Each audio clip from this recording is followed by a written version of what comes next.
ভোটের ফলাফল প্রকাশের দিন বিকেল থেকে যে প্রবণতা দেখা গেছে তাতে এটা স্পষ্ট, বিজেপির উচ্ছ্বাসপূর্ণ প্রচারাভিযান সফল হয়নি। কারণ দলটি সংখ্যাগরিষ্ঠতা রেখায় ছুঁতে পারেনি।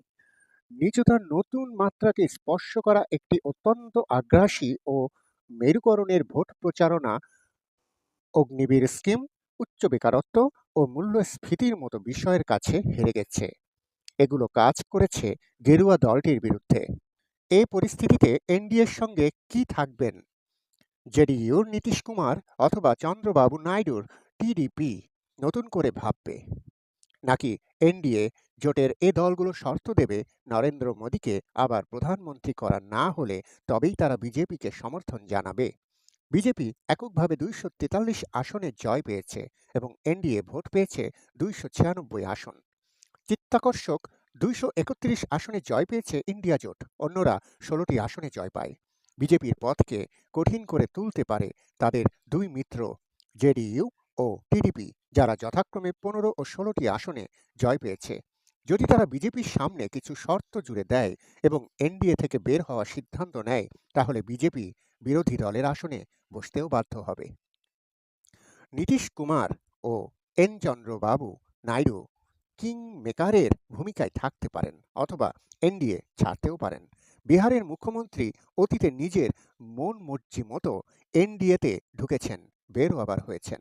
সরকার গঠনের জন্য এখন নীতিশ ও চন্দ্রবাবু নাইডুকে প্রয়োজন।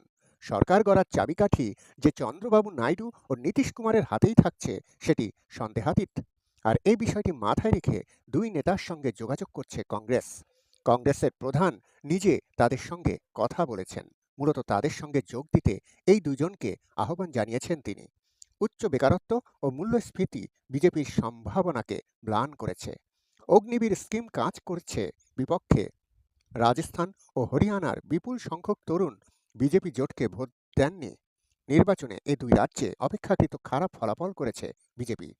আগ্রাসী নির্বাচনী প্রচারণায় নেমে মোদী বিরোধীদের বিরুদ্ধে বেশ কিছু অশালীন মন্তব্য করেছেন, যা বিজেপির দুর্বল পারফরম্যান্সের প্রাথমিক কারণগুলোর অন্যতম।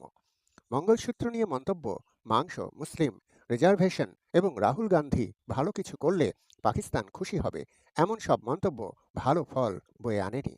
তার মুর্জা মন্তব্য বিতর্কের জন্ম নেয়। মোদী রাহুল গান্ধী ও অখিলেশ যাদবকে শাহজাদা সম্বোধন করেও ব্যক্তিগত আক্রমণ করেছেন। এছাড়া শরদ পাওয়ারও তার আক্রমণের শিকার হয়েছেন। এ অবস্থায় বিরোধীরা জনগণকে প্রতি মাসে আর্থিক সহায়তা সহ নানা ইতিবাচক প্রচারণা চালায়। তারা চাকরি দেওয়া ও অগ্নিবীর বন্ধের প্রতিশ্রুতিও দেয়। এখন দেখার বিষয়, কে কোথায় যোগ দেয়, কে প্রধানমন্ত্রী হয়, কে বিরোধী দলের আসনে বসতে বাধ্য হয়। ফার্মাসিস্ট তন্ময় চ্যানেল থেকে ফার্মাসিস্ট তন্ময় আপনাদের সাথে আছি। চ্যানেলটি সাবস্ক্রাইব করে সবাই পাশে থাকবেন।